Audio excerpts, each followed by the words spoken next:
जा सकते थे। उसने इस महत्वपूर्ण तस्वीर को एक प्रमुख स्थान पर रखने का फैसला किया, क्योंकि इसमें उसके पिछले जीवन के सबसे करीबी दोस्तों को दर्शाया गया था। जल्द ही वे टावर क्षेत्र से बाहर निकले और ओलिविया ने जोर से घोषणा की कि अब वे उनके बहुत बड़े कर्ज में हैं।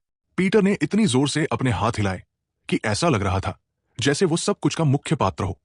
हालांकि सारा श्रेय केवल एक को ही मिला था। जल्द ही वे एक अन्य बस्ती में पहुंच गए, जहां उनके पास थोड़ा टहलने और पिछले कुछ दिनों की भयावता से आराम करने का अवसर था। उनके गांव की तुलना में शहर विशाल दिखता था, क्योंकि साम्राज्य के सभी अमीर लोग यहां रहते थे और अक्सर इस जगह पर समय बिताते थे।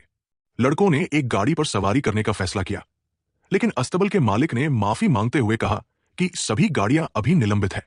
पीटर सबसे ज्यादा नाव पर नहीं जाना चाहता था, क्योंकि समुद्री बीमारी हमेशा सबसे अनुपयुक्त क्षणों में उसे पकड़ लेती थी। शायद अस्तबल में कुछ हुआ था जिसके कारण यातायात रोक दिया गया था, लेकिन उन्हें अभी इसका पता लगाना था। जवाब आने में देर नहीं लगी और पीछे मुड़ते ही लड़के ने जोरदार चीखें सुनी और समझ गया कि एक झगड़ा शुरू हो रहा था। एक निवासी और कुछ लोगों का समूह उन पहरेदारों से बहस कर रहा था, जो उन्हें बस्ती से बाहर नहीं जाने दे रहे थे। एडन जानता था कि इन लोगों को तुरंत इस जगह को छोड़ना चाहिए, लेकिन उसने चेतावनी दी कि अभी बाहर निकलना बहुत खतरनाक है। लेकिन उस महिला के मरीज, जिसने ये सारी बकवास सुन ली थी, भड़क गए, और अगर उन्हें जाने नहीं दिया गया तो वो अपनी जादू शक्ति का इस्तेमाल करने को तैयार थी। और वाकई इन शब्दों के बाद उसकी छड़ी से विनाशकारी शक्ति निकली, और यह स्पष्ट हो गया कि वो मजाक नहीं कर रही थी। उसने जादू से जो बर्फीला रास्ता बनाया, उसने तुरंत दिखा दिया कि वो उच्च स्तर की है और उसके साथ टकराव में पड़ना उचित नहीं था। यहां तक कि पहरेदार, जो अच्छे लड़ाके थे, इस क्रोधित महिला को डर से देख रहे थे, जो एक ही प्रहार से उन दोनों को नष्ट करने में सक्षम थी। इसे देखते हुए लड़कों ने समझा कि वो महिला व्यर्थ में पहरेदारों पर इतना दबाव डाल रही थी, जो केवल अपना कर्तव्य निभा रहे थे। हालांकि अगर उसने वही देखा होता जो उन्होंने देखा था, तो शायद वो अपना इरादा बदल लेती और पहरेदारों की इच्छा के खिलाफ नहीं जाती। आखिरकार पानी के नीचे एक अजीब हलचल शुरू हुई थी, जिसे इन जल में रहने वाली साधारण मछलियों से भ्रमित नहीं किया जा सकता था। इसके अलावा एक उत्परिवर्ती, जो किनारे तक रेंगकर आया था, ने अपनी टांग निकाली और तुरंत हमला शुरू करने के लिए तैयार था। यह देखकर एडन को एहसास हुआ कि उसे अगली लड़ाई के लिए तुरंत तैयारी करनी होगी। हालांकि उसे पिछली लड़ाई के बाद अभी ठीक से आराम करने का समय भी नहीं मिला था। अब जाकर उस महिला को समझ आया कि मत्स्य कन्याएं किसी तरह उथले पानी तक पहुंच गई थी, और सबसे अधिक संभावना है कि वे किनारे पर चढ़ने वाली थी। पहले कुछ सेकंड में पहरेदारों के बीच दहशत शुरू हो गई, क्योंकि लड़कों ने कभी ऐसे राक्षसों का सामना नहीं किया था। इसके अलावा इतनी सारी मत्स्य कन्याएं थी कि पहले पहरेदार, जिन्होंने प्रहार सहा, उनकी मृत्यु निश्चित थी। उनमें से किसी के पास भी इन भयानक पानी के नीचे के राक्षसों का सामना करने की ताकत नहीं थी, जो पानी और जमीन दोनों पर समान रूप से अच्छा काम करते थे। कई लड़कों को इस बात का अंदाजा नहीं था कि उन्हें किस तरह की मुसीबत का सामना करना पड़ रहा था, और इस लड़ाई में मृत्यु से बचना कितना मुश्किल होगा। लेकिन उसी क्षण एडन ने पहले ही अपने क्रॉसबो में एक तीर लोड कर लिया था और पहरेदारों की मदद करने के लिए तैयार था, ताकि लोगों की सामूहिक मृत्यु को रोका जा सके। उसका पहला तीर सटीक निशाने पर लगा, राक्षस के सिर को भेदते हुए, और उसे जीवित रहने का कोई मौका नहीं छोड़ा। जिस पहरेदार ने सबसे पहले एडन को देखा, उसे एहसास हुआ कि यह लड़का इतना ताकतवर है कि वो एक साथ कई उत्परिवर्तियों से निपट सकता है। लेकिन यहां भी वो गलत था, क्योंकि अगर एडन को राक्षसों की पूरी भीड़ से लड़ना पड़ता, तब भी वो जीत जाता। और हालांकि पिछली लड़ाई के बाद उसमें लगभग ताकत बची नहीं थी, उसकी कुशलताएं कई प्राणियों को एक साथ नष्ट करने के लिए काफी थी। उन्हें राक्षसों के इस हमले को रोकना था, क्योंकि अगर वे बस्ती में घुस गए तो स्थानीय निवासी घातक खतरे में पड़ जाते। लड़ाई के दौरान अपनी ताकत बढ़ाने के लिए पवित्र अवशेष का उपयोग करते हुए पीटर लड़ाई में उतरने और अपने दोस्त के बराबर राक्षसों से लड़ने के लिए तैयार था। नतीजतन एक छोटी लड़ाई के बाद लड़कों ने न केवल हमले को रोक दिया, बल्कि राक्षसों को लंबे समय तक किनारे पर आने से हतोत्साहित भी कर दिया। वे सब मारे गए और मृत शरीरों ने घाट को भर दिया, जिससे लड़कों को समस्या हल होने के बाद राहत की सांस लेने का मौका मिला। हालांकि उनके लिए असली समस्याएं अभी शुरू ही हो रही थी, क्योंकि पहरेदारों के साथ लड़ाई में उतरकर एक राक्षस ने कुछ ऐसा कर दिया जो इन प्राणियों के किसी भी हमले से ज्यादा बुरा साबित हुआ। जिस लड़के ने सबसे पहले सुझाव दिया था कि वो महिला उनकी सलाह सुने, उस पर सबसे पहले उत्परिवर्तियों ने हमला किया और उसकी बाह में गंभीर चोट लग गई। लेकिन सबसे बुरी बात यह थी कि यह सिर्फ एक घाव नहीं था, बल्कि एक ऐसा घाव था जिसमें राक्षस द्वारा छोड़ा गया वायरस पहले से ही विकसित हो रहा था। केवल एडेन ने उन परिवर्तनों को देखा जो अभी इस पहरेदार के शरीर के अंदर हो रहे थे, और उसके लिए यह दुखद रूप से खत्म हो सकता था। ऐसा लगता था कि यह अभागा सबसे कम भाग्यशाली था। हालांकि पीटर जानता था कि उसका दोस्त बस देखता नहीं रहेगा। वायरस इतनी तेजी से विकसित हुआ कि जल्द ही लड़के का पूरा शरीर इससे प्रभावित हो गया और वो मत्स्य कन्या में बदलने लगा। यह कल्पना करना मुश्किल था कि उस व्यक्ति की आत्मा में क्या चल रहा था जो धीरे धीरे राक्षस बनता जा रहा था। यह समझते हुए कि उसके पास कोई और रास्ता नहीं है, जब संक्रमण मानव शरीर में प्रवेश करता है तो मत्स्य कन्या में परिवर्तन तुरंत होता है, और इस प्रक्रिया को रोकना लगभग असंभव है। परिवर्तित लोग दूसरों को संक्रमित कर सकते थे, क्योंकि यह राक्षसों के प्रजन और सभी को अपने जैसे उत्परिवर्ती में बदलने का मुख्य तरीका था। करीब आते हुए एडेन ने चुपके से कहा कि यहां साधारण चिकित्सा मदद नहीं करेगी और ऐसी कोशिशों को तुरंत छोड़ देना बेहतर है। इस तरह घाव के माध्यम से खून में प्रवेश किए जहर को निकालना असंभव था और इस भयानक वायरस से लड़ने का एक और तरीका खोजना था। बेशक उस बेचारे की बाह को काटा जा सकता था, लेकिन संक्रमण का विशाल क्षेत्र और तेज परिवर्तन ने इसे बेकार बना दिया। दुर्भाग्य से लड़के के पास कोई और विकल्प नहीं था, क्योंकि वो बाकी के दिन एक उत्परिवर्ती के शरीर में जीने के लिए कभी सहमत नहीं होगा। अगर वो अभी राक्षस में बदल गया तो वो इतनी परेशानी पैदा कर देगा कि बेहतर होगा कि उसकी जान अभी खत्म कर दी जाए और इसे होने न दिया जाए। और अगर संक्रमण को रोकना असंभव था तो राक्षस बनकर अपने ही भाइयों को मारने की तुलना में एक सामान्य व्यक्ति के रूप में मरना बेहतर था। आखिरी क्षण में उसके दोस्तों ने उसे रोकने की कोशिश की, उम्मीद करते हुए कि इस पहरेदार को ठीक करने का कोई रास्ता अभी भी होगा। लेकिन ऐसा लग रहा था कि उसने पहले ही अपना फैसला ले लिया था और उसकी तलवार उस बेचारे की गर्दन के करीब थी।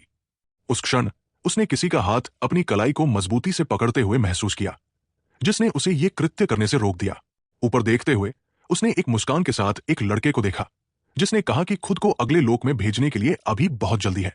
यह समझना मुश्किल था कि यह युवा क्या योजना बना रहा था, लेकिन पहरेदार किसी भी तरीके को आजमाने के लिए तैयार था, क्योंकि उसके पास मरने के अलावा कोई और विकल्प नहीं था। हालांकि अगर उसने कहा कि चिकित्सा मदद नहीं करेगी, तो इसका मतलब यह नहीं था कि कोई रास्ता नहीं था। इसका मतलब था कि एक और रास्ता खोजना जरूरी था। यह कहकर वो किनारे की ओर गया और पानी में कूद गया, जहां से हाल ही में पानी के नीचे के राक्षसों का एक पूरा झुंड निकला था। नई दवा में मुख्य सामग्री मत्स्य जिगर थी और एडेन को इसे पानी से निकालना था और ताजा रखने के लिए इसे सावधानी से माना में लपेटना था। इस औषधि के साथ वो पहरेदार को ठीक कर सकेगा, अगर वह जो शुरू किया है उसे पूरा करने में सफल हो जाता है। अपनी नई कुशलताओं के साथ पानी के नीचे लंबी लड़ाइयां लड़ना मुश्किल था, इसलिए सब कुछ जितनी जल्दी हो सके खत्म करना जरूरी था। हालांकि उसके पास अभी भी रूलेट खेलने का अवसर था, और शायद इस बार वो पहले की तुलना में ज्यादा भाग्यशाली होगा। रूलेट शुरू करके और खेल के परिणामों को ध्यान से देखते हुए उसने उम्मीद की कि यह अवशेष कम से कम वर्तमान स्थिति के लिए उपयुक्त होगा।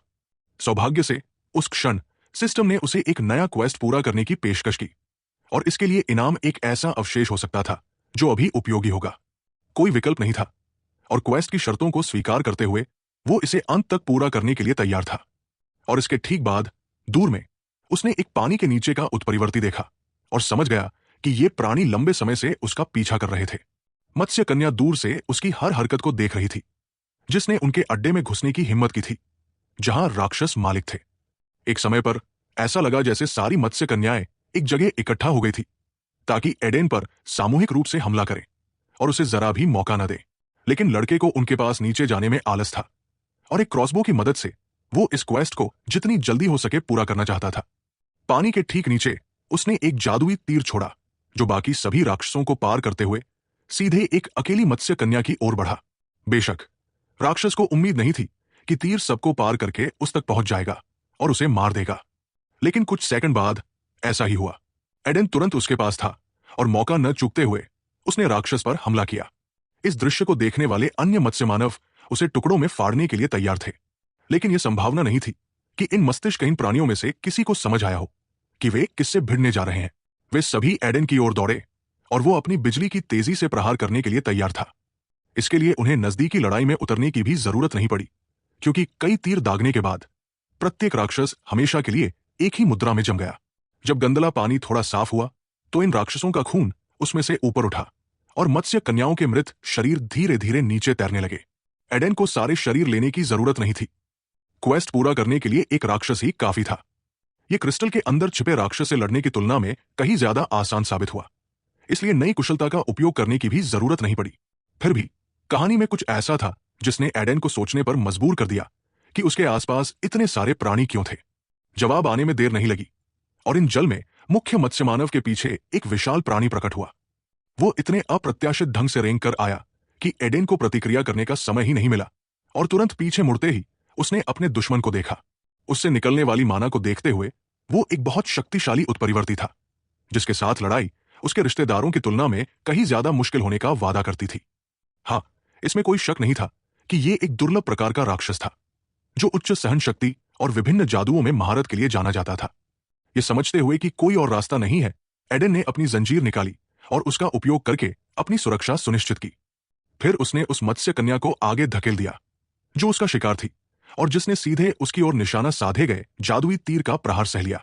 उसने सांस तक रोक ली, ये समझते हुए कि अगर उसने ये सुरक्षा का तरीका नहीं सोचा होता तो वो अभी मर सकता था। इसलिए इस जगह पर राक्षसों की इतनी बड़ी भीड़ इकट्ठा हुई थी। हालांकि सबसे पहले यह सोचना चाहिए था कि उसके पास अब लगभग ऑक्सीजन बची नहीं थी। इस समय राक्षस अपनी अगली क्षमता को एक एकल तोप में इस्तेमाल करने और उसका उपयोग करके लड़के को गिराने के लिए तैयार था। पानी के नीचे राक्षस जमीन की तुलना में कहीं ज्यादा ताकतवर था और प्रत्येक नया प्रहार रोकना और ज्यादा मुश्किल होता जा रहा था। लेकिन इस बार एडेन भाग्यशाली था क्योंकि लहर ने उसके शरीर को लगभग छू लिया, लेकिन फिर भी वो पास से गुजर गई और लड़का सुरक्षित और सही सलामत रहा। अब तक इस उत्परिवर्ती ने केवल एक तोप और एक झटके की लहर का उपयोग किया था, लेकिन इन हमलों को चकमा देना भी मुश्किल था। ऐसा लग रहा था कि वो जानबूझकर समय खींच रहा था, ये जानते हुए कि उसके प्रतिद्वंदी के ऑक्सीजन भंडार अनंत नहीं है और वो जल्द ही उसे आसानी से खत्म कर सकेगा। अगर ये ऐसे ही चलता रहा तो सब कुछ राक्षस की योजना के अनुसार होगा। हालांकि लड़के के पास एक सही फैसला था जो अभी भी लड़ाई का रुख बदल सकता था। क्रॉसबो फिर से उसकी मदद के लिए आया क्योंकि इसने पहले भी एडेन को सबसे मुश्किल परिस्थितियों से बाहर निकाला था और सबसे शक्तिशाली राक्षस को भी मारने में सक्षम था। लेकिन गोली चलाने के क्षण में मत्स्य कन्या ने पानी के नीचे तीर के निशानों से उसकी दिशा को देख लिया और समय पर प्रतिक्रिया करने में सफल रही। नतीजतन तीर उसके शरीर को 1 मिलीमीटर भी छुए बिना पास से गुजर गया, जिसका मतलब है कि एडेन के लिए ये गोली खाली थी। हालांकि यह कोई साधारण तीर नहीं था क्योंकि इसने अपने पीछे निशान छोड़े एक औषधि फैलाते हुए जो फिर भी राक्षस के शरीर को छू गई और अगले ही सेकंड उसके आसपास का पानी गंदला हो गया और एडेन ने देखा कि मत्स्य कन्या के घाव से खून बह रहा था। पता चला कि यह लड़का पानी के नीचे की लड़ाइयों के लिए राक्षस की सोच से कहीं ज्यादा तैयार था और वो अपने शिकार से इतनी आसानी से निपट नहीं पाएगा। कुछ देर तक एडेन ने बस पानी के नीचे के बॉस की प्रतिक्रिया को देखा, अगले हमले की तैयारी करते हुए। अब उसे आखिरकार समझ आया कि एडेन ने एक ऐसी औषधि का उपयोग किया था जो उसके प्रत्येक तीर में जड़ी हुई थी और भले ही वो निशाना चूक गया, लेकिन इससे राक्षस की जीत की गारंटी नहीं थी। शुरुआत में ही राक्षस के बदसूरत चेहरे पर सब कुछ लिखा हुआ था, लेकिन अंत तक उसे संदेह था कि वो इतने गंभीर प्रतिद्वंदी से निपट रहा है। एडेन द्वारा इस्तेमाल की गई चिकित्सा औषधि एक सड़े हुए मत्स्य जिगर से बनाई गई थी और ये ऐसी प्राणियों के खिलाफ सबसे डरावने हथियारों में से एक है। अब बस इतना करना था कि शुरू किया हुआ काम जारी रखा जाए जब तक कि प्राणी होश में न आए और अपनी नई क्षमता का उपयोग न कर ले। हमेशा की तरह क्रॉसबो पहले से ही काम के लिए तैयार था, एक जादुई तीर से लैस, और अब क्वेस्ट का पूरा होना लगभग तय था। आखिरी सेकंड में मत्स्य कन्या ने अपनी ओर आते हुए तीर को देख लिया, लेकिन पानी में होने के बावजूद वो इसे चकमा नहीं दे सकी। पानी के नीचे उड़ते हुए तीर ने मत्स्य कन्या को लगभग पकड़ लिया, जो अब हार से बच नहीं सकती थी। यहां तक कि राक्षस के चारों ओर गाढ़ा हुआ वृत्त के रूप में अवरोध भी उसे निश्चित मृत्यु से नहीं बचा सका। इसके बाद निशाने पर तीर मारने के बाद एडेन ने कई हारपून छोड़े, जिनमें से प्रत्येक ने राक्षस को निश्चित मृत्यु के लिए अभिशप्त कर दिया। इस बीच बस्ती के उत्तरी द्वार पर खड़े पीटर को अपने दोस्त की चिंता होने लगी, जो इस क्वेस्ट को पूरा करने में बहुत ज्यादा समय ले रहा था। लेकिन जल्द ही पानी की सतह पर बुलबुले दिखाई दिए, जो केवल यह संकेत दे सकते थे कि एडेन ने मिशन पूरा कर लिया है। पीटर तो अपने घुटनों पर गिर पड़ा, ये समझते हुए कि उसकी सारी चिंताएं व्यर्थ थी और एडेन ने अकेले ही पानी के नीचे के उत्परिवर्तियों से निपट लिया था। सच तो यह है कि उसके पास केवल इतना ही ऑक्सीजन बचा था कि वो जितनी जल्दी हो सके सतह पर आ सके और एक बार बाहर निकलने पर उसने लालच से ताजी हवा ली। इसके बाद वो वहां की ओर बढ़ा जहां उसका अगला मरीज अब था। अपने गीले कपड़े निचोड़ते हुए चेहरे पर मुस्कान के साथ उसने घोषणा की कि लोगों को अभी भी जमीन पर रहना चाहिए और उन गहरे अंधेरे गहराइयों में नहीं उतरना चाहिए जहां उत्परिवर्ती प्राणी भरे हुए हैं। सौभाग्य से एडेन द्वारा तैयार की गई औषधि ने पूरी तरह से काम किया और जल्द ही पहरेदार के हाथ पर संक्रमण कम होने लगा। कुछ ही सेकंडों में उत्परिवर्ती हाथ के बजाय सभी ने स्वस्थ त्वचा देखी और यह स्पष्ट हो गया कि उसकी जान को अब कोई खतरा नहीं था। यह युवा वैद्य एक ऐसी दवा बना सकता था जो इतने गंभीर संक्रमण को भी ठीक करने में सक्षम थी, और वो लड़का अपने उद्धारक को धन्यवाद देना नहीं जानता था। आतन एडे ने कहा कि यह उसके लिए कुछ भी नहीं था और अब उसे यह सोचना था कि जल्दी से ठीक कैसे होना है और इस शानदार शहर की रक्षा जारी रखनी है। लेकिन खुशी मनाना अभी जल्दबाजी होगी, क्योंकि पास में खड़े पहरेदारों ने बताया कि शहर के पश्चिमी और पूर्वी दरवाजों पर उत्परिवर्तियों ने हमला कर दिया था। पता चला कि मत्स्य कन्याओं ने वहां घात लगाकर हमला किया था, सभी पहरेदारों को मार डाला था और जमीन पर धावा बोल दिया था। एडेन जल्द ही उस चिकित्सा केंद्र पर पहुंचा जहां मत्स्य कन्याएं सबसे पहले गई थी। दुर्भाग्य से वो बहुत देर कर चुका था और यहां इलाज करा रहे सभी पहरेदार पहले ही उन हमलावर उत्परिवर्तियों जैसे प्राणियों में बदल चुके थे। एडेन ने दरवाजा तोड़ दिया और आखिरी उपाय का उपयोग करने के लिए तैयार था जो इन सभी अभागों को ठीक कर सकता था। उसने उसी औषधि को अपने क्रॉसबो में लोड किया जिसने पहले पहरेदार को ठीक किया था और एक तीर से सभी मरीजों को एक साथ ठीक करने के लिए तैयार था। प्रत्येक तीर अपने निशाने पर लगा, लेकिन एडेन उन्हें राक्षस बनने से रोकने की कोशिश कर रहा था। इन लोगों को मारना नहीं चाहता था। कई पहरेदार फिर से इंसान बनने लगे, लेकिन जिस राक्षस ने उन सभी को संक्रमित किया था वो अभी भी एक गंभीर खतरा बना हुआ था। उनमें से कुछ अब इलाज के लायक नहीं थे, क्योंकि जिन लोग बहुत पहले उत्परिवर्ती बन चुके थे उनके साथ कुछ नहीं किया जा सकता था। ऐसा ही एक उत्परिवर्ती वह राक्षस था जिसने अपनी पहुंच में आई पहली वस्तु को पकड़ा और लड़कों की ओर फेंक दिया। राक्षस बनने के बाद उसकी ताकत कई गुना बढ़ गई थी और अगर उसे जीवित छोड़ दिया गया तो यह पूरे शहर की सुरक्षा के लिए खतरा बन सकता था। सौभाग्य से एडेन चकमा देने में सफल रहा और उसने जो सोफा फेंका वो चूक गया। दूसरी ओर पीटर पहले से ही अपने हमले की शुरुआत करने के लिए तैयार था और तलवार को मजबूती से पकड़कर उसने प्रहार किया और राक्षस को मारा। उसकी जगह कोई और उत्परिवर्ती होता तो पहले प्रहार से ही मर जाता, लेकिन यह अपने पैरों पर खड़ा रहा और एक भयानक दहाड़ निकाली। लेकिन अचानक चकमा देने के बजाय उसने तलवार को अपने दांतों से पकड़ लिया और एक सेकंड में उसे आधा काट दिया। इसे दूर से देखते हुए एडेन को एहसास हुआ कि अब उसकी बारी है और उसने एक हारपून सीधे राक्षस के सिर में दाग दिया। ये गोली भी काम नहीं आई और पीटर को गंभीर चिंता होने लगी कि क्या उसका दोस्त इस उत्परिवर्ती से निपट पाएगा। सबसे बुरी बात यह थी कि बाकी सभी मरीज जो राक्षस बनने में कामयाब हो गए थे ने भी दोनों तरफ से लड़कों पर हमला कर दिया। ऐसा लग रहा था कि उन्होंने खुद ही इस बदतमीजी को भड़काया था और एक तेज छलांग के साथ पीटर लड़ाई में शामिल होने के लिए तैयार था। हालांकि वो एक भी हरकत नहीं कर पाया, क्योंकि इस पूरे समय छिपी हुई एक मत्स्य कन्या ने उससे पहले हमला कर दिया और अब एडेन की आंखों के सामने उसका दोस्त एक मत्स्य मानव द्वारा हमला किया जा रहा था जो स्पष्ट रूप से उसे जीवित छोड़ने का इरादा नहीं रखता था। इसके अलावा उसने पीटर को काट लिया था और इस काटने के माध्यम से वो आसानी से उसे उसी तरह संक्रमित कर सकता था जैसे बाकी लोगों को।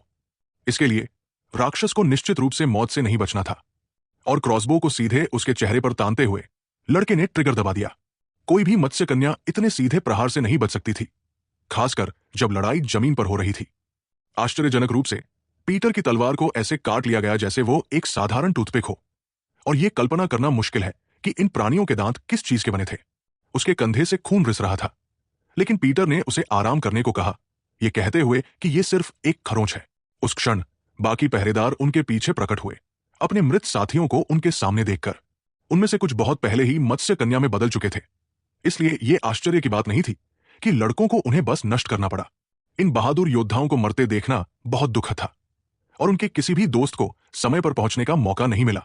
लेकिन एक बार फिर एडेन के प्रयासों की बदौलत आसन्न आपदा टल गई और एक बार फिर लड़के को कृतज्ञता का एक हिस्सा मिला। एडेन हमेशा ऐसी परिस्थितियों में एक जैसा व्यवहार करता था और हालांकि उसका योगदान सभी के लिए स्पष्ट था, लड़के को हमेशा तारीफों का जवाब देने के लिए शब्द ढूंढने में कठिनाई होती थी। लेकिन कृतज्ञता के बजाय उसे अचानक एक क्रोधित महिला की जोरदार चीख सुनाई दी जो मांग कर रही थी कि वो तुरंत उसे दवा दे दे। उसकी ओर मुड़ते हुए लड़के को किनारे पर पहरेदारों के साथ हुआ वो झगड़ा याद आया, क्योंकि ये वही थी जिसने मत्स्य कन्या के हमले शुरू होने से पहले वो तमाशा खड़ा किया था। हालांकि उसे आश्चर्य हुआ कि इन लोगों में से कौन वायरस से संक्रमित था और किसे इतनी जल्दी एंटीडोट की जरूरत थी कि वो महिला मांग कर रही थी। लेकिन उनमें से किसी में भी मत्स्य मानव हमले का एक भी निशान नहीं दिख रहा था और यह स्पष्ट नहीं था कि ये मूर्ख ऐसी दुर्लभ औषधि के साथ क्या करने की योजना बना रहे थे। पता चला कि वे भविष्य के लिए इसका भंडार करना चाहते थे और शहर पर अगले मत्स्य मानव हमले के दौरान राक्षसों से लड़ने का इरादा रखते थे। उनका मानना था कि अब बस्ती के निवासियों को मत्स्य कन्याओं के आगे के हमलों से बचाना उनका कर्तव्य है, लेकिन इसके लिए उन्हें तुरंत औषधि का भंडार करने की जरूरत थी। हालांकि वास्तव में उनमें से किसी ने भी हमले की शुरुआत में पुल उठाने की नहीं सोची, जो दक्षिणी द्वार को सुरक्षित करने में मदद कर सकता था और कई मौतों को रोक सकता था। एक बार फिर लड़के को यकीन हो गया कि वो साधारण लोगों से निपट रहा था, जिन्हें न तो दवा सौंपी जा सकती थी और न ही नागरिकों की जान। लेकिन अचानक उसने घोषणा की कि अगर ये परिवर्तन के बारे में है तो वो इन लोगों के साथ दवा साझा करने के लिए बाध्य है और रियायतें देने को तैयार है। चेहरे पर मुस्कान के साथ उसने महिला को आश्वस्त किया, ये सुनिश्चित करते हुए कि उनमें से प्रत्येक को औषधि की एक बोतल मिलेगी। हालांकि एंटीडोट की कीमत 4 लाख सोने के सिक्के थी और औषधि सौंपने से पहले उसने उन्हें पहले माल का भुगतान करने को कहा। यह सुनकर उस व्यक्ति को विश्वास नहीं हुआ कि कोई सिर्फ एक हिस्से की दवा के लिए इतनी बड़ी राशि मांगने की हिम्मत करेगा। लेकिन अगर उन्हें कीमत पसंद नहीं आई तो लड़के ने सुझाव दिया कि इसे एक बार में 1 लाख और बढ़ा दिया जाए और अब उन्हें एक बोतल के लिए 5 लाख सोने के सिक्के चुकाने होंगे। और फिर यह सुनकर कि असंतुष्ट चीखें बंद नहीं हुई, उसने कीमत को 7 लाख तक बढ़ा दिया। और यह कल्पना करना मुश्किल है कि वो इस पेय की कीमत को और कितना बढ़ा सकता था। एक और सेकंड और वे उस पर भीड़ बनाकर टूट पड़ते। हालांकि उनमें से प्रत्येक को पता था कि केवल यह लड़का ही ऐसे एंटीडोट बनाने में सक्षम था। वो महिला इस तथ्य को स्वीकार नहीं कर सकती थी कि लड़के ने उनकी बदकिस्मती से मुनाफा कमाने की हिम्मत की, खासकर जब वे खुद नागरिकों की रक्षा करने का फैसला कर चुके थे और अपनी जान जोखिम में डाल रहे थे। लेकिन इस बार भी लड़के ने उन्हें शांत होने के लिए कहा, यह कहते हुए कि वो दवा पूरी तरह मुफ्त दे देगा, बशर्ते कोई अपनी संक्रमण को साबित कर सके बिना उसकी बात पूरी सुने। उन्होंने तुरंत अपने हाथ आगे बढ़ा दिए, दावा करते हुए कि उनमें से प्रत्येक बुरी तरह संक्रमित है। सोच में खोए हुए वो लंबे समय तक समझ नहीं पाया कि क्या वे वाकई बीमार है या वे इस पूरे समय उसे बेवकूफ बना रहे थे। लेकिन इस स्थिति से निकलने का एक अच्छा रास्ता था और लड़के ने अपनी जेब में हाथ डालकर उन्हें एक सौदा पेश किया। एक पारदर्शी डिब्बे में हरी तरल पदार्थ निकालते हुए उसने इन लोगों को कुछ ऐसा पेश किया जो उन्हें उसकी खास औषधि की गारंटी दे सकता था। हालांकि वो एंटीडोट केवल उसी को देने को तैयार था जो हरे तरल की पूरी बोतल पीने के लिए सहमत हो। लेकिन मुख्य बात यह थी कि इसमें ताजा मत्स्य कन्या का खून था और जो भी इसे पिएगा वो तुरंत परिवर्तन शुरू कर देगा और तुरंत एंटीडोट प्राप्त करेगा। ऐसा लगता है कि यह लड़का उन्हें खुद राक्षस बनने के लिए गंभीरता से मजबूर कर रहा है, क्योंकि यह खून उनमें से प्रत्येक को ऐसे प्राणियों में बदल देगा। हालांकि लड़के ने हार नहीं मानी और मुस्कुराते हुए किसी को भी दुर्लभ एंटीडोट प्राप्त करने का अधिकार अर्जित करने का मौका दिया। उसने वादा किया कि जो पहला स्वयंसेवक मत्स्य कन्या का खून पीना चाहेगा उसे बाकियों से कहीं ज्यादा औषधियां दी जाएंगी, ताकि कोई आखिरकार ऐसा करने का फैसला कर ले। लेकिन कई लोगों ने सोचा कि दवा मदद नहीं करेगी या ये लड़का बस उन्हें धोखा दे देगा और उन्हें नहीं देगा, उन्हें हमेशा के लिए राक्षस छोड़ देगा। उनमें से प्रत्येक ने बड़े खतरे को समझा, क्योंकि यहां थोड़े समय के लिए भी रुकने पर वे जादूगर पर भरोसा करने और भयानक परिवर्तन प्रभाव वाली औषधि पीने का जोखिम उठा रहे थे। इसलिए सबसे अच्छा रास्ता यह था कि यहां से चले जाए जब तक कि जान को कोई खतरा न हो और वे अभी भी अपनी सामान्य मानव आकृति में हों। पहरेदार को विश्वास नहीं हुआ कि इस लड़के ने इतनी आसानी से सभी लोगों को भगा दिया, अब यह समझते हुए कि वो जितना पहली नजर में लगता था उससे कहीं ज्यादा चतुर था। हाँ, उसे ग्राहकों के साथ काम करने का बहुत अनुभव था। हालांकि लड़का अभी भी आज इस शहर को छोड़ने की योजना बना रहा था। हालांकि अभी कोई गाड़ी नहीं थी जो उसे घर ले जा सके, और यहां तक कि सबसे अच्छी जगहों को जानने वाला पहरेदार भी उसकी किसी तरह से मदद नहीं कर सका। पीटर जानता था कि इस रफ्तार से वे यहां लंबे समय तक फंसे रहेंगे और उन्हें नहीं पता था कि वे आखिरकार घर जाने का रास्ता कैसे ढूंढेंगे। लेकिन वे यही रात बिता सकते थे और साथ ही उन औषधियों को बेच सकते थे जो एडेन को मत्स्य कन्याओं को हराने के बाद मिली थी। लड़के के अवशेषों को सुलझाने के बाद वे कहीं खाने जा सकते थे, लेकिन पहले मुख्य राक्षस से मिली लूट को बेचना जरूरी था।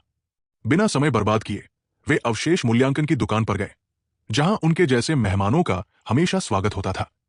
दुकानदार ने उन्हें अपनी दुकान में चौड़ी मुस्कान के साथ स्वागत किया और तुरंत मदद की पेशकश की, उनकी इच्छाओं का बेसब्री से इंतजार करते हुए। लेकिन एडन के पास ऐसी कोमलता के लिए समय नहीं था। वो बस उस अवशेष का मूल्यांकन करना चाहता था जो उसने मूल्यांकक के सामने मेज पर रखा था।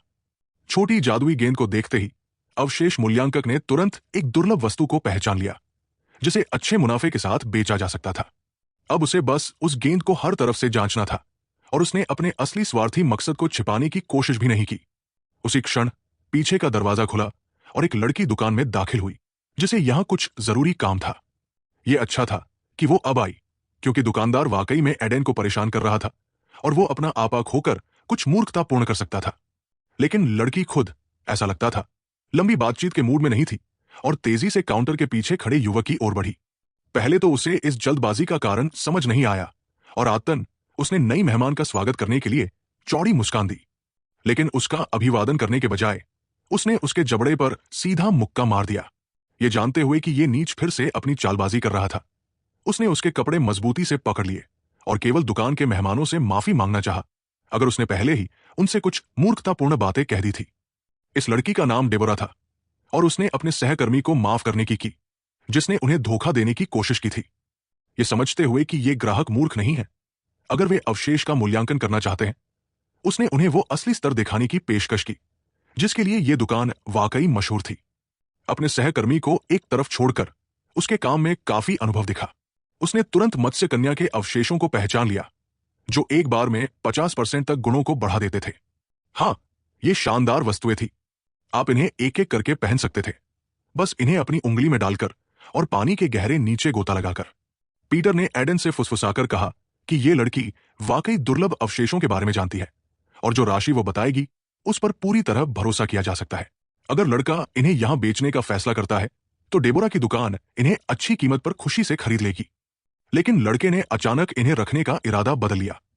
उसने सोचा कि ऐसी कुछ चीजें हमेशा अपने पास रखना उपयोगी होता है और डेबोरा को एहसास हुआ कि एक शानदार उत्पाद उसकी नाक के नीचे से चला गया। लेकिन दोनों अवशेषों को अपने पास रखने के बजाय लड़के ने उदारता से एक को मुफ्त में पीटर को दे दिया। सिस्टम विंडो खोलते हुए पीटर अपनी बढ़ी हुई आंकड़ों को देखकर बहुत खुश हुआ, यह महसूस करते हुए कि अब वो पानी के नीचे के राक्षसों से भी लड़ सकता है। इसके अलावा सड़क पर पहले से ही एडन ने उसे भविष्य में और भी उपलब्धियां साझा करने का वादा किया जो उनके पास अभी से ज्यादा होंगी। हालांकि बाहर अंधेरा हो चुका था और लड़कों को जल्दी से रात बिताने की जगह ढूंढनी थी अगर वे वही सोना नहीं चाहते थे। उस शाम किसी कारण से उसे अतीत और उन लोगों के चेहरे याद आए जिन्हें उसने अपनी जिंदगी में बहुत लंबे समय से नहीं देखा था। उसने उनमें से प्रत्येक से वादा किया था कि वो जल्द ही फिर से मिलेगा, ये महसूस करते हुए कि वो इन पराई जमीनों में बहुत लंबे समय तक रुक गया था। एक समय पर उन्हें लगा कि अगर पीछे से अचानक एक युवक प्रकट न हुआ होता तो उन्हें उस रात सड़क पर ही रात बितानी पड़ती।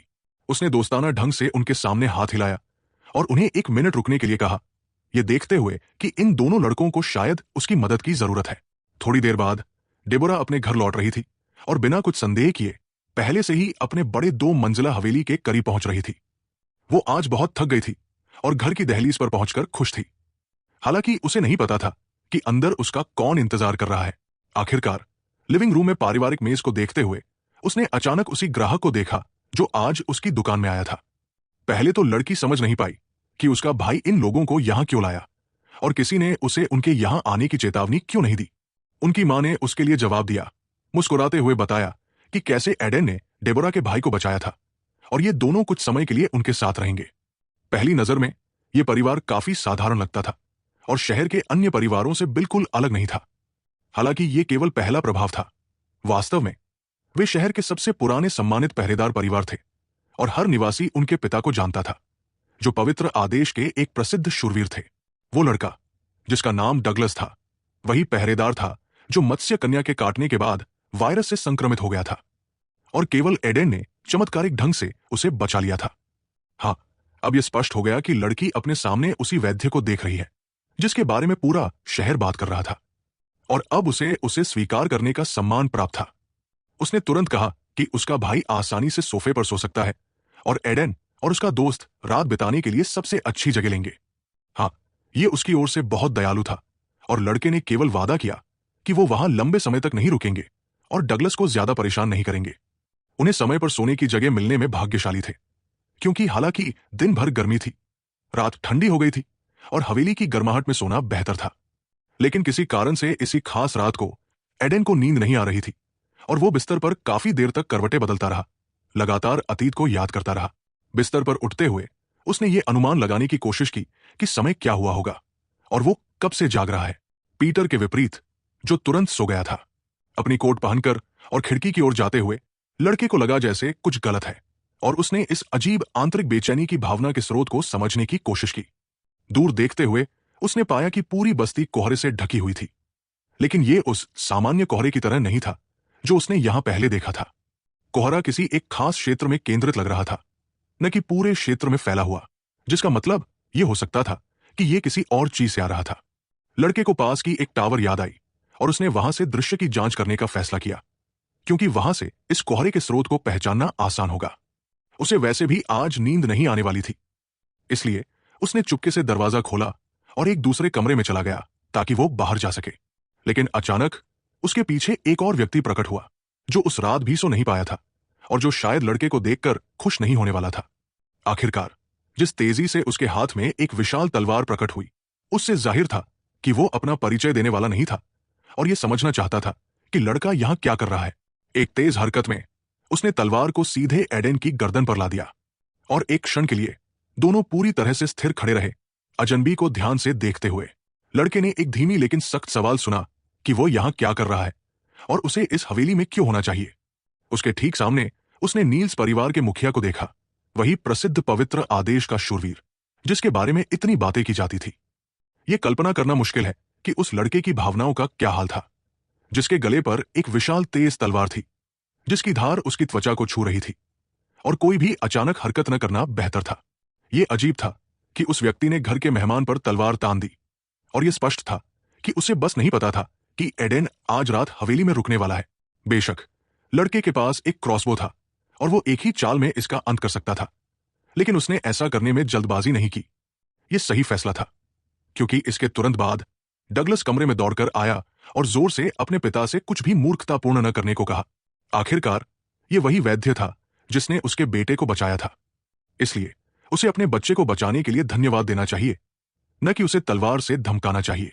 बेशक इसके बाद उसने लंबे समय तक माफी मांगी, ये समझाते हुए कि उसने गलती से अपने उद्धारक को घायल करने की कोशिश की, जिसके प्रति वो अब अपनी जिंदगी का कर्जदार था। मुस्कान के साथ लड़के ने उसे चिंता न करने को कहा, क्योंकि उसने एडेन को अपने घर में एक अजनबी समझ लिया था और इसे समझना आसान था। नील्स आमतौर पर अपने दिन की शुरुआत झील को देखते हुए करता था और उसे ये अकेले करना पसंद था, दूर तक देखते हुए। वास्तव में वो बस अपने शहर को बचाना चाहता था और हमेशा सतर्क रहता था, दूसरों से पहले खतरे को भांप लेता था। अब लड़के को समझ आया कि यह अजीब कोहरा कहां से आ रहा था, क्योंकि वे उस अवलोकन टावर पर थे जहां से शहर का सबसे अच्छा दृश्य दिखता था। कई निवासियों को नील्स समझ नहीं आता था, लेकिन एडेन ने उसे आश्वासन दिया कि सब कुछ व्यर्थ नहीं था और उसने हमेशा सतर्क रहकर सही काम किया था। अगले ही सेकंड उसने अपने क्रॉसबो से एक तीर दागा। इसने अंधेरे को चमकदार ढंग से रोशन कर दिया और कोहरे के माध्यम से दूर में क्या हो रहा था वह दिखाई देने लगा। यह तीर, जो काफी दूर तक उड़ा, इतना चमकदार था कि अब युवक आसानी से इस कोहरे के स्रोत को ढूंढ सकता था। उसका अनुमान सही साबित हुआ, क्योंकि कोहरे में उसने तुरंत हलचल देखी और इसका मतलब केवल एक ही चीज हो सकता था। नील्स और उसके बेटे को भी एहसास हुआ कि उन्होंने राक्षसों के हमले से डरने में कुछ गलत नहीं किया था, क्योंकि ये प्राणी रात के बीच में उन पर हमला करने का फैसला कर चुके थे। वाकई में पानी में उन्होंने कई खतरनाक पानी के नीचे के उत्परिवर्तियों को देखा, जो उनके शहर में घुसने की कोशिश कर रहे थे, जबकि सभी निवासी गहरी नींद में थे। और जल्द ही यह स्पष्ट हो गया कि उत्परिवर्ती अपनी पूरी बड़ी टोली के साथ हमला कर रहे थे और अपनी संख्या के बल पर शहर में घुसना चाहते थे। शूरवीरों को तुरंत सतर्क कर दिया गया और वे इस हमले को किसी भी कीमत पर रोकने के लिए तैयार थे, भले ही उन्हें अपनी जान देनी पड़े। अपनी तलवारों को मजबूती से पकड़ते हुए हर कोई आखिरी दम तक लड़ने के लिए तैयार था। और नील्स समझ गया कि उसे अतीत को याद करना होगा और अपनी जवानी की तरह असली लड़ाई लड़नी होगी। उसने तलवार को इतने कौशल से चलाया कि पास के पहले राक्षसों को तुरंत काट डाला। हालांकि लड़ाई अभी शुरू ही हुई थी। परिवार के बाकी लोग भी तलवार में उत्कृष्ट थे, और यहां तक कि डेबोरा भी अब उस दोस्ताना लड़की की तरह नहीं लग रही थी। जिसे एडन ने पहली बार अवशेष की दुकान में देखा था। यह देखते हुए लड़के को समझ आया कि वे सभी लड़ाई के लिए घर से निकले थे और अब किनारे पर एक असली खून खराबा हो रहा था। यह अच्छा था कि डेबोरा ने कुछ घंटे पहले लड़कों को 2 शानदार हथियार दिए थे जो इस नरसंहार में काम आएंगे, जैसे कि लड़की ने अपने दिल में मुसीबत को भांप लिया हो। भारी तेज हथियार को अपने हाथों में लेते हुए पीटर जल्द से जल्द लड़ाई में उतरने के लिए उत्सुक था, ये समझते हुए कि वे ज्यादा देर तक किनारे नहीं रह सकते। इन उत्परिवर्तियों को देखकर कई लोग तुरंत भागने की कोशिश करते, लेकिन ये लड़के उन लोगों में से नहीं थे जो खतरे का पहला संकेत देखते ही भाग जाए। इसके अलावा पीटर अपने दोस्त के 2 उपहारों में से एक पवित्र अवशेष को आजमाने के लिए उत्सुक था, क्योंकि इसने उसकी ताकत और सहन शक्ति को तुरंत 50% तक बढ़ा दिया था। इन प्राणियों को पानी से किनारे पर नहीं आना चाहिए था, क्योंकि राक्षसों को नहीं पता था कि उनका सामना किससे होगा और इन दोनों लड़कों में कितनी शक्ति है। लेकिन जैसे जैसे लड़ाई जारी रही, डेबोरा को एहसास हुआ कि राक्षसों की संख्या बढ़ती जा रही थी और वे हमला करते रहे जैसे कि उनकी पूरी आबादी किनारे पर आ गई हो। आमतौर पर ऐसे राक्षसों को पानी छोड़ने में कठिनाई होती है, इसलिए उनकी घुसपैठ को केवल एक अंधेरे प्राणी द्वारा डाले गए जमीन पर सांस लेने के जादू से समझाया जा सकता है। वाकई में झील के ठीक ऊपर एक चमकदार रोशनी अचानक चमकी और एडन ने उस प्राणी को देखा जो सभी विशाल मछलियों को नियंत्रित कर रहा था। यह मुख्य बॉस था। उसने उन्हें जमीन पर सांस लेने की शक्ति दी थी और यह मत्स्य कन्या तब लड़ाई में शामिल होने के लिए तैयार थी जब दुश्मन की ताकतें थक चुकी होंगी। हाँ, यह बात जादूगरों की थी, इस क्षेत्र के मुख्य मत्स्य मानव की। लेकिन एडन को इससे शायद ही डर लग सकता था। उसने तेजी से अपनी तलवार निकाली और हमले के लिए तैयार हो गया। उसने इस दुनिया में अपने ठहरने के दौरान पहले से बेहतर की गई अपनी लड़ाई की कुशलताओं और क्षमताओं का आसानी से उपयोग किया। उसके हावभाव से देखते हुए एडन खुद भी अपने पवित्र अवशेषों को कार्रवाई में आजमाकर थोड़ा गर्म होने के लिए तैयार था। अगर वो इन उत्परिवर्तियों को हरा देता है तो बाकियों को डरकर भागना होगा और समस्या बहुत जल्दी हल हो जाएगी। वाकई में एक समय पर नील्स को एहसास हुआ कि दुश्मन के हमले कमजोर पड़ गए थे, जिसका मतलब था कि अब और निर्णायक रूप से कार्रवाई करने का समय था। अपनी जादुई छड़ियों को आगे बढ़ाते हुए मत्स्य कन्याओं ने लंबे समय तक लोगों के हमले का सामना किया, अपनी रचनाओं को अंधेरे माना से पोषित करते हुए। इसके अलावा उन्होंने पानी पर एक जादुई वृत्त बना लिया था, जिसकी मदद से उन्होंने बाकी सभी राक्षसों को यहां बुलाया था। दुर्भाग्य से उनके बुलावे का जवाब एक खतरनाक उत्परिवर्ती ने दिया, एक विशाल केकड़ा जिसके पास भयानक विनाशकारी शक्ति थी। लेकिन नील्स के लिए अप्रत्याशित रूप से लड़कों ने सबसे पहले यह सोचा कि इस केकड़े को जल्दी से कैसे मारकर इसके स्वादिष्ट मांस का आनंद लिया जाए। लेकिन इसके लिए उन्हें पहले इस विशाल उत्परिवर्ती को नष्ट करना था, जो शायद ही उनके खाने की मेज पर खत्म होना चाहता हो। हर गुजरते मिनट के साथ केकड़ा जमीन के करीब आ रहा था और एक समय पर वो पीटर के ठीक सामने आ गया, जो सबसे पहले इसकी लड़ाई में उतरने की हिम्मत कर चुका था। यह बढ़ा हुआ प्राणी उसकी सोच से कहीं ज्यादा ताकतवर था और यह स्पष्ट हो गया कि उन्हें फिर से एडन की मदद की जरूरत होगी। दूर से लड़के ने अपने दोस्त को जोर से चेतावनी दी कि वो अब उस पर शरीर की सुरक्षा का जादू डालेगा, जिससे उसके लिए केकड़े के प्रहारों को सहना आसान हो जाएगा। लेकिन पीटर राक्षस के इतने करीब था कि उसके दोस्त को जल्दी से सुरक्षा सक्रिय करनी चाहिए थी, वरना बहुत देर हो जाती।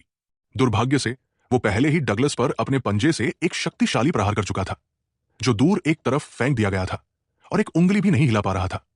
और फिर उसने अचानक दूर में न केवल एक केकड़े को देखा, बल्कि अपने सबसे करीबी व्यक्ति को भी, जो इस लड़ाई में शामिल हो गया था। वाकई में वो लड़की इतनी बहादुर निकली कि उसने उत्परिवर्ती से चिपककर उसे शहर में घुसने और सोते हुए निवासियों को नुकसान पहुंचाने से रोकने के लिए कुछ भी करने को तैयार थी। हालांकि विशाल ने एक साधारण हरकत के साथ इस समस्या को आसानी से हल कर दिया। डेबोरा को एक परेशान करने वाली मक्खी की तरह दूर एक तरफ फेंक दिया। लेकिन सबसे बुरी बात बाद में हुई। कुछ देर के लिए अपनी सतर्कता खोने और रेत पर गिरने के बाद उसने अपने ऊपर उठे विशाल के तेज पंजे को नहीं देखा। ऊपर देखते हुए उसे एहसास हुआ कि वो अपनी मौत को देख रही है और राक्षस का एक प्रहार उसे 1 सेकंड में खत्म करने के लिए काफी होगा। सौभाग्य से लड़के अभी भी कार्रवाई में थे और पीटर किनारे से जोरदार धक्का देकर, ऐसा नहीं होने वाला था कि वो राक्षस को ऐसा करने दे। उसका दोस्त भी पीछे नहीं था और उसी क्षमता का उपयोग करते हुए इतनी ऊंचाई तक कूदा कि वो जल्दी ही निशाने के करीब पहुंच गया। वो उत्परिवर्ती के ठीक ऊपर मंडराने लगा और कुछ चौड़े प्रहारों के साथ उसने पास के केकड़े के पंजों को काट डाला। उस क्षण उसे एहसास हुआ कि उसने एक कमजोर जगह ढूंढ ली थी जहां उसे प्रहार करना चाहिए, अपनी सारी ताकत को विशेष रूप से उसी पर केंद्रित करते हुए। पीटर को भी तुरंत समझ आ गया कि क्या हो रहा है और उसे यह बताने की जरूरत नहीं थी कि सबसे जोरदार प्रहार कहाँ करना है। सबसे पहले पैरों पर निशाना लगाना जरूरी था और अपनी सबसे मजबूत क्षमताओं के साथ उन पर हमला करना था, क्योंकि वे विशाल केकड़े की कमजोर जगह थी। उनमें से कोई भी पीछे नहीं हटा और हर कोई अपनी आखिरी सांस तक शहर की रक्षा करने के लिए तैयार था, क्योंकि वे एक अनुभवी योद्धा की सलाह पर भरोसा करते थे। योजना वास्तव में काम कर गई, क्योंकि पैर सबसे कमजोर बिंदु साबित हुए। तो जल्द ही विशाल उत्परिवर्ती को छोटे छोटे टुकड़ों में काट दिया गया। बाकी सभी मत्स्य कन्याएं, जो दूर से अपनी पानी के नीचे की कठपुतलियों को नियंत्रित कर रही थी, वे भी मारी गई और तीरों की बौछार ने किनारे पर पड़े उनके शरीरों को छलनी में बदल दिया। यह खूनी लड़ाई भोर तक चली, लेकिन आखिरकार डगलस ने जोर से चिल्लाकर कहा कि वे शहर की रक्षा करने और इसके निवासियों को बचाने में सफल रहे। उन्होंने अविश्वसनीय प्रयासों की कीमत पर जीत हासिल की और नील्स के सामने खड़े इन युवकों ने ही मुख्य जीत का कारण बनकर सभी निवासियों का सम्मान अर्जित किया। लड़के ने फिर से जवाब दिया कि यह बस उसका काम था। हालांकि उसने नील्स द्वारा कृतज्ञता के प्रतीक के रूप में दी गई इनाम को ठुकराया नहीं। उसने वादा किया कि वो सब कुछ खुद संभालेगा। लड़कों को सलाह दी कि वे बस आराम करें और उस रात जो कुछ भी हुआ उसे भूल जाएं। अचानक लड़के ने बिस्तर पर अपनी आंखें खोली और महसूस किया कि वो इतनी जल्दी सो गया था कि उसे यह भी पता नहीं चला कि तब से कितना समय बीत गया। उसके सामने उसने उसी पहरेदार डगलस को देखा, जिसने अपने नए दोस्त का मुस्कान के साथ स्वागत किया, ये कहते हुए कि उसकी नींद के बाद से पूरा एक दिन बीत चुका है। एडेन ने बिस्तर पर बैठने के लिए संघर्ष किया और महसूस किया कि वो केकड़े के साथ लड़ाई के बाद से लगातार 25 घंटे सोया था और उसका सिर बहुत दर्द कर रहा होगा। इस समय राक्षसों पर जीत के सम्मान में उत्सव की सारी तैयारी हो चुकी थी और एडेन को तुरंत इसमें मुख्य मेहमान के रूप में आमंत्रित किया गया। विशाल केकड़े का मांस उसके मुंह में पिघल रहा था और लड़का आखिरकार इस व्यंजन का आनंद ले सका, इसे स्वादिष्ट ठंडी बियर के साथ धोते हुए। डेबोरा ने पीटर को जो हथियार दिया था, उसने रात के बीच में अचानक उत्पन्न हुई समस्या को जल्दी से हल कर दिया और यह स्पष्ट हो गया कि यह दिखने में एक साधारण फावड़ा था, लेकिन व्यवहार में यह एक घातक हथियार था। और जबकि एडेन का दोस्त उत्साहपूर्वक लड़ाई के विवरणों पर चर्चा कर रहा था, लड़के ने अचानक उस मुख्य राक्षस को ध्यान से देखा जिसने उनके लिए इतनी समस्याएं खड़ी की थी। अब यह केकड़ा खतरनाक नहीं था, लेकिन बस एक दिन पहले यह किनारे पर पहरेदारों को नष्ट कर सकता था और यहां तक कि शहर में घुसकर निवासियों को मार सकता था। वो अचानक विशाल को करीब से देखना चाहता था और एडेन आगे बढ़ा ताकि उसे नजदीक से देख सके। अचानक उसने देखा कि खोल के केवल एक हिस्से पर चमक है और उसने इस असामान्य हिस्से को ध्यान से जांचा। तब उसे एहसास हुआ कि उसके हाथ में एक दुर्लभ अवशेष है, वो प्रकार जो आमतौर पर राक्षस को मारने के बाद मिलता है और जिसे एडेन से पहले कोई ले नहीं पाया था। इसलिए लड़के ने फैसला किया कि वो इस अवशेष को अपने पास रखेगा, खासकर क्योंकि सिस्टम ने तुरंत दिखाया कि यह दुर्लभ स्मारिका मालिक की कई विशेषताओं को बेहतर बनाती है। इसके अलावा उसे एकत्र करने की क्षमता का इनाम मिला, जो राक्षसों से स्मारिकाएं गिरने की संभावना में 3% की वृद्धि करता है। किसी को भी आपत्ति नहीं होगी अगर उसने इसे अपने लिए रख लिया। तो एडेन ने सिस्टम को अपने इंटरफेस में एक प्रति छोड़ने के लिए कहा। उस क्षण उसने अपने सामने नील्स का परिचित चेहरा देखा। केवल इस बार वो व्यक्ति उसके पास अकेला नहीं आया था। उसके बगल में उसने उस युवक को देखा जिसे वो पहले से जानता था और जिससे वो सबसे पहले मिला था। ये वही पहरेदार था जिसे एडेन ने शहर के बाहरी इलाके में पहले मत्स्य कन्या हमले के दौरान ठीक किया था। सच में नील्स को खुद समझ नहीं आया कि वो युवक वहां क्या कर रहा था, लेकिन उसने अपनी उपस्थिति को अपने वरिष्ठों के आदेश से समझाया। कृतज्ञता के रूप में शहर के स्वामी ने सभी को अपने पास आमंत्रित किया, नागरिकों को बचाने के लिए उन्हें पुरस्कृत करना चाहते हुए। थोड़े समय बाद वे एक गाड़ी में स्वामी के महल में पहुंचे, जिसे पूरी बस्ती में मुख्य व्यक्ति माना जाता था। अपने सामने प्रिय मेहमानों को देखकर स्वामी उनकी मुलाकात के लिए जल्दी आया, ये समझते हुए कि वो इन लोगों का कितना ऋणी है। आखिरकार उन्होंने इतने सारे लोगों की जान बचाई कि स्वामी के लिए उन्हें महल में आमंत्रित करना और उन नायकों से व्यक्तिगत रूप से मिलना एक बड़ा सम्मान था, जो हमेशा बस्ती की स्मृति में रहेंगे। लेकिन स्थानीय लोग स्वामी के अजीब व्यवहार के आदी हो चुके थे और अब पीटर इसे अपनी आंखों से देखने वाला था। स्वामी अपनी भावनाओं को रोक नहीं सके। उनकी आवाज अचानक कांपने लगी और यह स्पष्ट हो गया कि वो सबके सामने रोने वाले हैं। और ऐसा ही हुआ। वो व्यक्ति अचानक एक बच्चे की तरह रोने लगा, यह महसूस करते हुए कि राक्षसों ने लगभग महल को नष्ट कर दिया था और उसके प्रियजन कल रात मर सकते थे। अनुभवी योद्धा नील्स के लिए यह देखना मुश्किल था और उसने स्वामी को शांत होने के लिए कहा, क्योंकि खतरा पहले ही टल चुका था। हाँ, यह व्यक्ति एक सच्चा रोने वाला लग रहा था, और यह कल्पना करना मुश्किल है कि अगर राक्षस शहर में सफल हो जाते तो उसका क्या होता। उसने कहा कि उसने हमेशा अवरोध को उत्परिवर्तियों के लिए मुख्य बाधा माना था, लेकिन अब यह स्पष्ट था कि प्राणियों ने किसी तरह इसे पार कर लिया था। बातचीत के दौरान एडेन ने याद दिलाया कि ऐसे शहर के लिए किनारे पर पर्याप्त पहरेदार नहीं थे, जिसका मतलब था कि राक्षसों के हमले जारी रहेंगे। इसलिए वो शहर में पहली रात्रि परिवार बनाने के बारे में सोच रहा था, और नील्स का परिवार इस भूमिका के लिए आदर्श था। नील्स इस खबर पर अपनी भावनाओं को मुश्किल से रोक पाया, क्योंकि ये एक ऐसे व्यक्ति के लिए बड़ा सम्मान था जिसने अपनी पूरी जिंदगी अपने लोगों की रक्षा के लिए समर्पित कर दी थी। ये उसके पूरे परिवार के लिए एक असली पदोन्नति थी, और इस बहादुर योद्धा का लंबे समय का सपना धीरे धीरे हकीकत बन रहा था। हाँ, यह बुरा नहीं था, क्योंकि न केवल नील्स बल्कि उसकी जगह कोई भी शूरवीर शहर को बचाने के लिए ऐसी स्थिति प्राप्त करने का सपना देखता था। हालांकि एडेन, जिसने भी निवासियों को बचाने में हिस्सा लिया था, वो भी इनाम का हकदार था, और लड़का इसे लेने के खिलाफ नहीं था। हैरानी की बात यह थी कि स्वामी को अभी पता चला कि इन दोनों ने भी निवासियों को राक्षसों से बचाया था, और पहले तो उसे उनकी क्षमताओं पर विश्वास भी नहीं हुआ। लेकिन अगर ऐसा था तो लड़कों के लिए चुनने के लिए कीमती वस्तुएं उपलब्ध थी, जिनकी कीमत एक भाग्य के बराबर थी, और वे जो चाहे ले सकते थे। इसके अलावा स्वामी उन्हें एक शानदार नौकरी की जगह देने और अपने पूरे परिवार की ओर से लंबे समय तक समर्थन प्रदान करने के लिए तैयार था। स्वामी के आश्चर्य की कल्पना करें जब लड़के ने अचानक इस प्रस्ताव को ठुकरा दिया, जिसका मतलब कुछ पूरी तरह से अलग था। यह स्पष्ट था कि स्वामी ने इन वस्तुओं में बहुत कुछ निवेश किया था, लेकिन वे एडेन के लिए अभी लेने लायक इतने मूल्यवान नहीं थे। वो कुछ ऐसा मांगना चाहता था जो वो खुद हासिल न कर सके, कुछ ऐसा जो दुनिया के किसी भी सोने से कहीं ज्यादा कीमती हो।